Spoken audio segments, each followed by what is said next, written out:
जब मैं किसी रेक्टेंगुलर एरे में कुछ नंबर्स को या फिर फंक्शंस को अरेंज करता हूं तो उसे मैट्रिक्स बोला जाता है। जो रेक्टेंगुलर एरे होता है जिसमें हम नंबर्स को अरेंज करते हैं उसमें कुछ रोज होती हैं और कुछ कॉलम्स होते हैं। अब किसी मैट्रिक्स में कितने एलिमेंट्स होते हैं वो बेटा इन दोनों का मल्टीप्लीकेशन के इक्वल होता है। कॉलम मैट्रिक्स जिसमें सिर्फ एक कॉलम होती है, रो कितने भी हो सकते हैं। डायगोनल एलिमेंट्स वो एलिमेंट्स होते हैं जब आपका आई और जे इक्वल होता है। हेलो एवरीवन, आज के इस फटाफट कॉन्सेप्ट में हम लोग बात करने वाले हैं कंप्लीट मैट्रिक्स के थ्योरेटिकल पोर्शन के बारे में, यानी कि यहां पे मैं आपको सभी मैट्रिक्स चैप्टर के कॉन्सेप्ट्स के बारे में बताऊंगा और इसके बाद आप अपने क्वेश्चंस की प्रैक्टिस कर सकते हो। अगर मैं बात करूं मैट्रिक्स होता क्या है, तो matrix is an arrangement of numbers किसी रेक्टेंगुलर एरे में। जब मैं किसी रेक्टेंगुलर एरे में कुछ नंबर्स को या फिर फंक्शंस को अरेंज करता हूं तो उसे मैट्रिक्स बोला जाता है। जैसे एग्जांपल के लिए मान लो मैंने अपने मैट्रिक्स को कैपिटल ए से रिप्रेजेंट किया और मेरे पास ये कुछ नंबर्स है और जब मैं इनको कुछ रेक्टेंगुलर एरे में अरेंज करता हूं तो इसे मैट्रिक्स बोला जाता है। अब इसमें आपके पास कुछ रोज होती हैं और कुछ कॉलम्स होती है। जैसे अगर मैं बात करूं, एक रो आपके पास ये है जिसे मैंने रो 1 के नाम से रिप्रेजेंट किया, दूसरी रो ये है, इसे R2 के नाम से रिप्रेजेंट किया जाता है। उसी तरीके से यहां पे आपके पास 3 कॉलम्स आपको देखने को मिलेंगे। तो मैट्रिक्स के अंदर जो रेक्टेंगुलर एरे होता है जिसमें हम नंबर्स को अरेंज करते हैं उसमें कुछ रोज होती हैं और कुछ कॉलम्स होते हैं। यहां पे मैट्रिक्स का ऑर्डर लिखा जाता है रो इनटू कॉलम। आगे रो लिखा जाता है, पीछे कॉलम लिखा जाता है, यानी कि कितनी रोज हैं और कितने कॉलम्स हैं।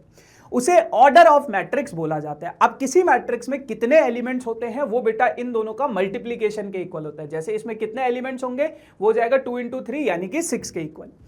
अब अगर मैं बात करूं टाइप्स ऑफ मैट्रिक्स की कि मैट्रिक्स कितने प्रकार की होती हैं, तो यहां पे आपके पास मैट्रिक्स की टाइप्स दी गई है। जैसे रो मैट्रिक्स जिसमें सिर्फ एक रो होती है, कॉलम्स कितने भी हो सकते हैं, यहां पे कॉमा नहीं आएगा, यहां पे ये कॉमा नहीं आएगा। कॉलम मैट्रिक्स जिसमें सिर्फ एक कॉलम होती है, रो कितने भी हो सकते हैं। रेक्टेंगुलर मैट्रिक्स एक ऐसी मैट्रिक्स जिसमें नंबर ऑफ रोज और नंबर ऑफ कॉलम्स बराबर नहीं होते। फिर स्क्वायर मैट्रिक्स एक ऐसी मैट्रिक्स जिसमें रो और कॉलम आपस में बराबर होते हैं। फिर आता है बेटा डायगोनल मैट्रिक्स। डायगोनल मैट्रिक्स एक ऐसी मैट्रिक्स होती है जिसके डायगोनल वाले एलिमेंट्स को छोड़ के बाकी के एलिमेंट्स जीरो हो जाते हैं। डायगोनल एलिमेंट्स क्या होते हैं? डायगोनल एलिमेंट्स वो एलिमेंट्स होते हैं जब आपका आई और जे इक्वल होता है। आई और जे जब जिस केस में आपका आई और जे इक्वल हो जाए वो एलिमेंट्स आपके पास कैसे एलिमेंट्स होते हैं? Diagonal elements. अब ये आई और जे की कहानी क्या है? जैसे मेरे पास कोई मैट्रिक्स है ए, इस मैट्रिक्स के अंदर मेरे पास जो एलिमेंट्स होते हैं उन्हें मैं ए आई जे इस तरीके से रिप्रेजेंट करता हूं। आई रो को रिप्रेजेंट करता है और जे कॉलम को रिप्रेजेंट करता है। जैसे अगर मान लो मैं किसी मैट्रिक्स में यह बताना चाहता हूं कि सेकंड रो और थर्ड कॉलम में कौन सा एलिमेंट है, तो सेकंड रो और थर्ड कॉलम में कौन सा एलिमेंट है इस मैट्रिक्स के अंदर? 6। तो वो उस मैट्रिक्स उस एलिमेंट का एड्रेस बताता है। तो उसी तरीके से डायगोनल मैट्रिक्स क्या होता है? एक ऐसा मैट्रिक्स होता है जिसमें डायगोनल एलिमेंट्स को छोड़ के बाकी के एलिमेंट्स जब जीरो हो जाते हैं। स्केलर मैट्रिक्स ऐसा मैट्रिक्स होता है, एक ऐसा डायगोनल मैट्रिक्स जिसके डायगोनल वाले एलिमेंट्स सेम नंबर होते हैं, ये सेम नंबर होने चाहिए। आइडेंटिटी मैट्रिक्स एक ऐसा स्केलर मैट्रिक्स होता है जिसमें डायगोनल एलिमेंट्स क्या होते हैं? 1 होते हैं।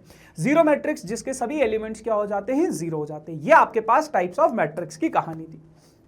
फिर अगर मैं मैट्रिक्स की और बात करूं तो दो मैट्रिक्स को आप ऐड या फिर सब्ट्रैक्ट कैसे करते हो? सबसे पहला रूल कहता है कि दो मैट्रिक्स को आप तभी ऐड या सब्ट्रैक्ट कर सकते हो जब उसके अंदर नंबर ऑफ एलिमेंट्स सेम होते हैं, मतलब रोज और कॉलम्स ऑर्डर जो होता है वो सेम होता है, नंबर ऑफ एलिमेंट्स नहीं, ऑर्डर सेम होता है, तभी आप दो मैट्रिक्स को ऐड या सब्ट्रैक्ट कर सकते हो। जैसे मान लो मेरे पास ये दो मैट्रिसेस दे रखी है, अब मुझे इन्हें ऐड या सब्ट्रैक्ट करना है। कैसे करूंगा? इनके कॉरस्पॉन्डिंग एलिमेंट्स को ऐड करूंगा। जैसे 1 + 3 कितना हो गया? 4, -1 + 9 कितना हो गया? 8। अगर मैं सब्ट्रैक्ट करना चाहूं 1 - 3 कितना हो गया? -2, -1 - 9 कितना हो गया? -10। तो कॉरस्पॉन्डिंग एलिमेंट्स को ऐड या सब्ट्रैक्ट किया जाता है। फिर अगर मैं बात करूं मैट्रिक्स के मल्टीप्लीकेशन की, देखो डिवीजन ऑफ मैट्रिक्स हम नहीं पढ़ते, लेकिन matrix multiplication is very important, तो वो हम लोग पढ़ते हैं। दो मैट्रिक्स को आपस में मल्टीप्लाई कैसे किया जाता है वो समझो। मान लो मेरे पास एक मैट्रिक्स है, आपके पास क्या है? 5 6 2 और 3, और दूसरी मैट्रिक्स है मेरे पास 2 और 3। दो मैट्रिसेस को मल्टीप्लाई करने का जो पहला रूल होता है वो क्या कहता है कि फर्स्ट एलिमेंट का जो कॉलम है, फर्स्ट जो मैट्रिक्स है उसका कॉलम और सेकंड मैट्रिक्स का जो रो है वो सेम होना चाहिए, तभी आप दो मैट्रिसेस को आपस में मल्टीप्लाई कर सकते हो। फर्स्ट मैट्रिक्स का कॉलम और सेकंड मैट्रिक्स का रो सेम होना चाहिए, तभी आप दो मैट्रिक्स को मल्टीप्लाई कर सकते हो। कैसे करोगे? फर्स्ट रो फर्स्ट कॉलम, यानी कि 5 को मल्टीप्लाई कराओगे 2 से, कितना आया? 5 इंटू 2, प्लस 2 को मल्टीप्लाई कराओगे 3 से, 2 को मल्टीप्लाई कराओगे 3 से और दोनों को ऐड कर दोगे, ऐड करोगे 16 आएगा। फिर सेकंड रो फर्स्ट कॉलम, 6 को मल्टीप्लाई कराओगे 2 से और 3 को मल्टीप्लाई कराओगे 3 से, 6 को मल्टीप्लाई कराओगे 2 से, 3 को मल्टीप्लाई कराओगे 3 से, और फिर जो आंसर आएगा आपके पास वो आप लिख दोगे। तो इस तरीके से आप दो मैट्रिसेस को आपस में मल्टीप्लाई कर सकते हो। अगर आप किसी नंबर से किसी मैट्रिक्स में मल्टीप्लाई कर रहे हो तो वो नंबर हर एक एलिमेंट से मल्टीप्लाई हो जाता है। जैसे मान लो मेरे पास ये मैट्रिक्स थी, मैंने के किसी नंबर से मल्टीप्लाई करा दिया इस मैट्रिक्स को, तो वो के हर एक एलिमेंट से मल्टीप्लाई हो जाएगा। ये मैट्रिक्स का मल्टीप्लिकेशन कहते हैं। फिर आखिरी में हमारे पास एक छोटा सा टॉपिक आ जाता है ट्रांसपोज और सिमेट्रिक स्क्यू सिमेट्रिक। पहले ट्रांसपोज को समझते हैं। ट्रांसपोज किसी मैट्रिक्स का क्या होता है? जब आप रोज को कॉलम बना दो और कॉलम को रोज बना दो। जैसे मान लो मेरे पास ये एक मैट्रिक्स है जिसके 1 2 3 5 1 3 5 2 4 6 ये एलिमेंट्स है। अब मेरे पास ये जो R1 था मैंने इसको क्या बना दिया? कॉलम बना दिया 1 3 5, और जो R2 था उसको क्या बना दिया? C2 बना दिया। तो जब रोज के एलिमेंट्स कॉलम में चेंज हो जाते हैं या कॉलम के रोज में इंटरचेंज हो जाते हैं तो ऐसी मैट्रिक्स को ट्रांसपोज ऑफ अ मैट्रिक्स बोला जाता है। ट्रांसपोज की कुछ प्रॉपर्टीज है। किसी मैट्रिक्स के ट्रांसपोज का ट्रांसपोज उसी मैट्रिक्स के बराबर हो जाता है। दो मैट्रिक्स का एडिशन और उसका transpose A transpose plus B transpose, difference भी अलग अलग सेपरेट हो जाता है। स्केलर से अगर आप किसी मैट्रिक्स को मल्टीप्लाई कराओगे और ट्रांसपोज लोगे या फिर ट्रांसपोज लेके स्केलर से मल्टीप्लाई करा दो तो भी एक ही बात है। ये सबसे इंपॉर्टेंट प्रॉपर्टी है कि A इंटू बी का transpose B transpose into A transpose के बराबर होता है। क्लियर इतनी बात? ठीक है। फिर उसके बाद आता है बेटा सिमेट्रिक और skew symmetric matrix. Symmetric matrix क्या होती है? एक ऐसी मैट्रिक्स जब उसका ट्रांसपोज उसी के बराबर आ जाए तो ऐसी मैट्रिक्स को सिमेट्रिक मैट्रिक्स बोला जाता है। और स्क्यू सिमेट्रिक मैट्रिक्स क्या होता है?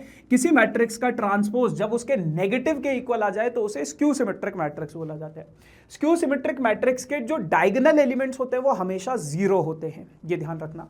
अब बेटा आपके पास एक थ्योरम है, दो थ्योरम्स हैं एक्चुअल में आपके पास आपकी एनसीईआरटी में, कि अगर मैं किसी मैट्रिक्स के ट्रांसपोज को उसके साथ ऐड कर दूं तो जो रिजल्टिंग मैट्रिक्स आएगी वो बेटा एक सिमेट्रिक मैट्रिक्स होगी, और अगर किसी मैट्रिक्स से उसके ट्रांसपोज को सब्ट्रैक्ट कर दूं तो जो रिजल्टिंग मैट्रिक्स आएगी वो एक स्क्यू सिमेट्रिक मैट्रिक्स होगी। क्लियर? फिर आपके पास 5 मार्क्स का मैट्रिक्स से एक सवाल आता है या 3 मार्क्स का एक सवाल आता है कि आपके पास एक मैट्रिक्स दी गई है, उसको आपको प्रूफ करना है as a sum of symmetric and skew symmetric matrix की फॉर्म में। तो कोई भी मैट्रिक्स आपके पास दी गई हो उसको बेटा आप कैसे प्रूफ कर सकते हो? हाफ A प्लस A का transpose plus half A minus A का ट्रांसपोज। A प्लस A का ट्रांसपोज आपको सिमेट्रिक मैट्रिक्स देगा, A माइनस A का ट्रांसपोज आपको स्क्यू सिमेट्रिक मैट्रिक्स देगा। तो इस तरीके से आप अपनी किसी भी मैट्रिक्स को सिमेट्रिक और स्क्यू सिमेट्रिक के सम की फॉर्म में रिप्रेजेंट कर सकते हो। So yes guys, this is all about for this video, है ना। आई होप आपको फटाफट ज्ञान में ये पूरा का पूरा मैट्रिक्स का थ्योरेटिकल पोर्शन समझ में आएगा। This video is only for your revision purpose guys. अब आप क्वेश्चंस की प्रैक्टिस कर सकते हो and thank you so much.